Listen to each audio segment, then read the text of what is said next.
மாணவர் சேர்க்கை, கல்வி தொடர்ச்சி, ஆசிரியர் விகிதம் உள்ளிட்டவற்றிலும் தமிழகம் முதலிடத்தில் உள்ளது. கணினிகள், இணைய இணைப்பு, மின்சாரம், குடிநீர், மாணவிகளுக்கான கழிப்பறை, விளையாட்டு மைதானம் போன்ற 9 அடிப்படை வசதிகளை அடிப்படையாக கொண்டு கணக்கிடப்பட்ட கூட்டு மதிப்பெண்ணில் 94.4 புள்ளிகளை தமிழகம் பெற்றுள்ளது.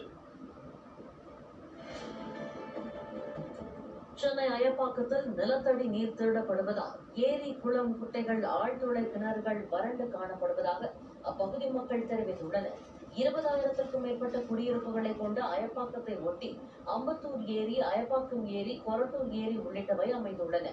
தனியார் நிலங்களில் 500 அடி முதல் 800 அடி வரை ஆழ்துளை கிணறு அமைத்து தண்ணீர் எடுக்கப்படுவதால் ஊராட்சி நிர்வாகம் சார்பில் அமைக்கப்பட்டுள்ள ஆழ்துளை கிணறுகளில் நீர்மட்டம் குறைந்து வருவதாக பொதுமக்கள் தெரிவித்துள்ளனர்.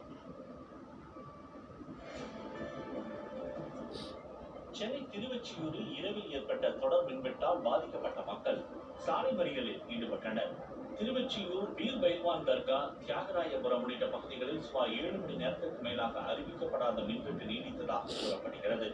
இதனால் மின்வாரிய அலுவலகத்தை முற்றுகையிட்டு உதவி பொறியாளரிடம் வாக்குவாதம் செய்த மக்கள் அவர் முறையாக பதிலளிக்காததால் ஆத்திரமடைந்து எண்ணூர் விரைவு சாலையில் மறியலில் ஈடுபட்டனர். அவர்களை சமாதானம் செய்ய சென்ற போலீசாருடனும் வாக்குவாதம் ஏற்பட்டது.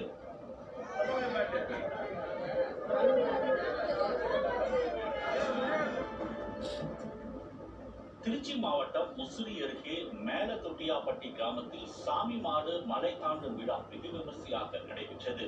3 ஆண்டுகளுக்கு பிறகு நடைபெற்ற விழாவில் மழை வேண்டியும் விவசாயம் செழிக்கவும் உலக மக்கள் நலமுடன் வாழவும் பிரார்த்தனை செய்யப்பட்டது.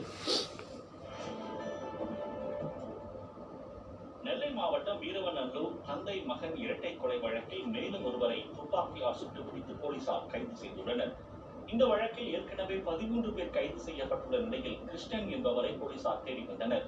அவர் வீரவநல்லூர் 80 அடி கால்வாய் பகுதியில் பதுங்கியிருப்பதாக கிடைத்த தகவலின் பேரில் போலீசார் அங்கு சென்றபோது அவர்களை அரிவாளால் தாக்கிவிட்டு கிருஷ்ணன் தப்பிக்க முயன்றதாக கூறப்படுகிறது.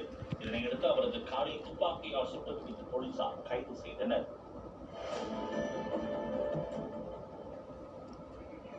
சென்னை மாதவரம் அருகே மஞ்சம்பாக்கத்தில் நிலத்தடியில் புதைக்கப்பட்ட எரிவாயு குழாயில் சேதம் ஏற்பட்டு தீ விபத்து ஏற்பட்டது. டோரண்ட் நிறுவனம் வீடுகளுக்கும் நிறுவனங்களுக்கும் நிலத்தடி குழாய் வழியாக மீத்தேன் எரிவாயு விநியோகம் செய்கிறது.